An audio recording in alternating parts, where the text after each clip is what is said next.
আজকে আমি আমার ছোট্ট একটা স্বপ্ন পূরণ করতে চলেছি। কিছু বয়স্ক মানুষদের ইফতারের নাস্তাটা আমিই দেবো। এমনটা নয় যে এবছর প্রথম দিচ্ছি, প্রত্যেক বছরই দিই, কিন্তু আব্বুর টাকায় দিই। কিন্তু এবছর আমি আমার নিজের ইনকামের টাকা থেকে দিচ্ছি, বাড়ি থেকে একটাও টাকা নিইনি। আর এটা সম্ভব হয়েছে শুধুমাত্র তোমাদের ভালোবাসা। তোমরা যদি আমার পাশে থাকতে, আমাকে এভাবে সাপোর্ট করতে, তাহলে এই দিনটা কখনোই আসতো না। তাই আজকের ইফতারটা শুধু আমি না, তোমরাও করাচ্ছ। তবে একটা জিনিস কি, আজ আমি 10 জনকে ইফতার করাচ্ছি। পরের বছর আল্লাহ যদি দয়া করে আর তোমরা যদি এভাবেই আমার সঙ্গে থাকো, তাহলে 100 জনকে ইফতার করাবো। এটা আমার ছোট্টবেলা থেকে স্বপ্ন ছিল। যারা ঠিক মতো খেতে পায় না, পড়তে পারে না, অনেক কষ্ট করে জীবন কাটায়, তাদের দায়িত্ব কোনো একদিন আমি নেব। হয়তো এই মুহূর্তে পারছি না, কারণ এখন আমার কাছে বেশি টাকা নেই, তো এখন যেটুকু আছে সেটা দিয়েই চেষ্টা করি, শুধুমাত্র সময়ের অপেক্ষা। তবে ইফতারের টিফিনটা আমাকে এখানেই রেডি করতে হচ্ছে, কারণ হাতে একদমই সময় ছিল না। আর প্রথম টিফিনটা আমি আমার বান্ধবীর হাতে তুলে দিই। শুধু আমার বান্ধবী না, ও আমার বড় বোন, সব সময় আমার সঙ্গে থাকে। কেউ যদি আমাকে একটু বাজে কমেন্ট করে, ও আগে গিয়ে রিপ্লাই করবে, মানে ও আমার সেফ জোন। কপাল করে এরকম বান্ধবী পেয়েছি।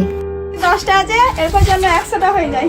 আমার বান্ধবীর কথাটাই যেন সত্যি হয়, পরের বছর আমি যেন 100টা মানুষকে ইফতার করাতে পারি। তো যাই হোক, হাতে একটু সময় ছিল না, তাই তাড়াতাড়ি করে বাড়ি চলে এলাম। তবে আজ সব থেকে বেশি খুশি হলো আমার মা ভাবতেই পারেনি যে এবছর আমি নিজেই ইফতার করাবো। আসলে আমি নিজেই ভাবতে পারিনি কোনোদিন। সবই সম্ভব হয়েছে তোমাদের ভালোবাসায়। থ্যাংক ইউ ফেসবুক, আর থ্যাংক ইউ তোমাদের সবাইকে।